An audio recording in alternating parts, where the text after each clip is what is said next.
വെണ്ടയ്ക്ക ഇങ്ങനെ കറി ഉണ്ടാക്കിയാൽ നല്ല രുചിയാണ്.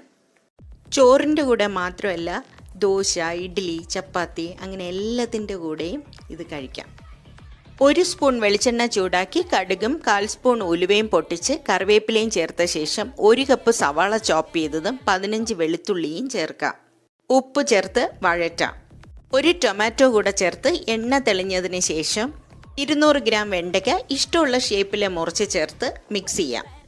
1 സ്പൂൺ സാമ്പാർ പൊടി ചേർത്ത് പച്ചമണം മാറുന്നവരെ വഴറ്റിയിട്ട് 2 ടേബിൾ സ്പൂൺ തൈര് ചേർക്കാം. കൂടെ നെല്ലിക്ക വലിപ്പം പുളിവെള്ളവും ചേർക്കണം.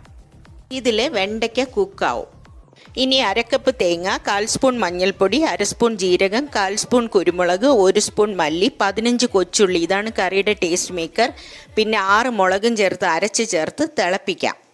അങ്ങനെ സൂപ്പർ ടേസ്റ്റി ആയിട്ടുള്ള ഒരു വെണ്ടയ്ക്ക സൈഡ് ഡിഷ് റെഡി.